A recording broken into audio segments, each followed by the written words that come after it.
ফাইনালে স্পেন দিল গোল। দীর্ঘ আক্রমণের পর বল জড়ায় জালে, কিন্তু সেই গোল বাতিল করে দিল রেফারি। গোল হওয়ার সাথে সাথে দেওয়া হলো রেফারির বাঁশি, এমনকি যাওয়া হলো না ভিআর এর কাছেও। আর্জেন্টিনাকে জেতাতে যেন সকল ধরনের চেষ্টাই করেছে ফিফা। স্পেনের গোল বাতিল করা নিয়ে থাকছে প্রতিবেদনা। আসর জুড়ে বিতর্ক, তর্ক, সমালোচনা। এরপর ফাইনালে এসে প্রতিপক্ষের কাছে নাকানি চুবানি অবস্থা আর্জেন্টিনা দলের। তবে কোন রকম বেঁচেছিল গোল হজমের হাত থেকে। একের পর এক আক্রমণ করে তাদের ধরাশয়ী করে স্পেন, আর সেখানেই মেলে ফলাফল। 90 মিনিট শেষে অতিরিক্ত সময় যায় ম্যাচ। সেখানে বড় সুযোগ তৈরি করে স্পেন। ডিবক্সের ভেতরে বল পান মিকেল মেরিনো। সেখানে তিনি শট দেন আর্জেন্টিনার গোলরক্ষক এমিলিয়ানোর উদ্দেশ্যে।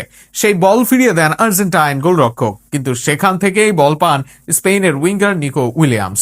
এরপর দৌড়ে এসে পাওয়া বল শট করেন নিকো। বল জালে জড়িয়ে করেন গোল হওয়ার উদযাপন। তবে সেই উদযাপনের আগেই বাজে বাঁশি। সাইড রেফারি থেকে তোলা হয় পতাকা।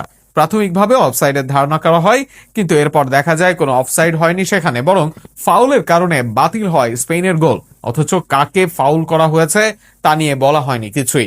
মিকেল মেরিনো শট করার সময় গোলরক্ষক এমিলিয়ানো মার্টিনেজের সাথে তার ছিল না ন্যূনতম স্পর্শ।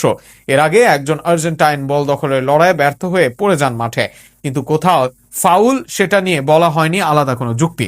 এমন সময় ভিআর এর দিকে যেতে চায় স্পেন। একাধিকবার তারা আবেদন করে গোলটাকে যেন দেখা যায় ভিডিও অ্যাসিস্ট্যান্ট রেফারির মাধ্যমে, কিন্তু সেটাও দেখা হয় না। এরপর একাধিকবার কমেন্টেটররাও এই ফাউল নিয়ে করেন সন্দিহান, কিন্তু তাতেও সাড়া মেলে না রেফারির। এর আগে ম্যাচের মাঝে স্পেনের বিপক্ষে নিশ্চিত ফাউলের কল দেন রেফারি। এমনকি পুরো ম্যাচে একাধিকবার আর্জেন্টিনাকে দেওয়া হয় সুবিধা। পুরো আসরে গোল বাতিল সহ একাধিক বিতর্ক গেছে আর্জেন্টিনার পক্ষে। ফাইনালেও সেই বিতর্ক থেকে মুক্ত হতে পারল না তারা। এমন বিতর্ক সঙ্গী হয়ে অর্জন কি আসলে উপভোগ করবেন আর্জেন্টাইন ভক্তরা?